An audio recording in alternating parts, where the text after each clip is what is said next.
बहुचर्चित माळेगाव सहकारी साखर कारखाना निवडणुकीत पहिल्या फेरी अखेर उपमुख्यमंत्री अजित पवार गटाचे 16 उमेदवार आघाडीवर। संपूर्ण निकाल दुपारी 1 वाजेपर्यंत येणार हाती।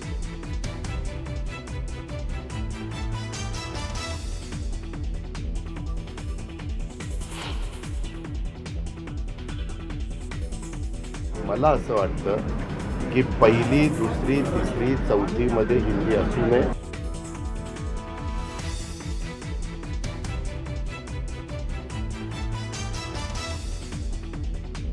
हिंदीच्या मुद्द्यावर उपमुख्यमंत्री अजित पवारांची भूमिका स्पष्ट। प्राथमिक शाळेतील विद्यार्थ्यांवर भार टाकू नये अशी प्रतिक्रिया।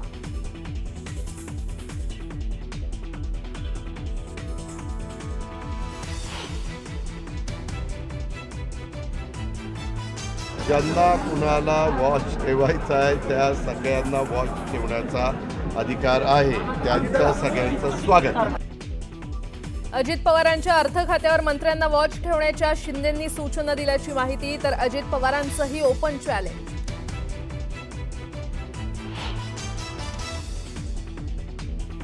मशिदीवरील भोंग्यांच्या मुद्द्यावर अजित पवारांनी बोलावली बैठक। मुस्लिम समाजाचं शिष्टमंडळ, पोलीस महासंचालक, मुंबई पोलीस आयुक्त बैठकीला राहणार हजर।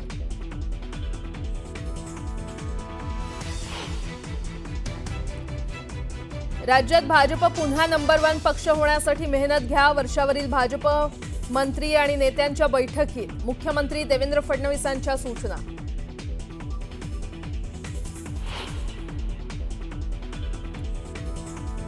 छत्रपती संभाजीनगरमधील उद्योजक संतोष लड्ड्यांच्या घरावरील दरोडा प्रकरणात मोठा ट्विस्ट। एन्काउंटर झालेल्या अमोल खोतकरच्या बहिणीला अटक। रोहिणीकडे सापडलं 22 तोळ सोनं आणि 7 जिवंत काडतूस।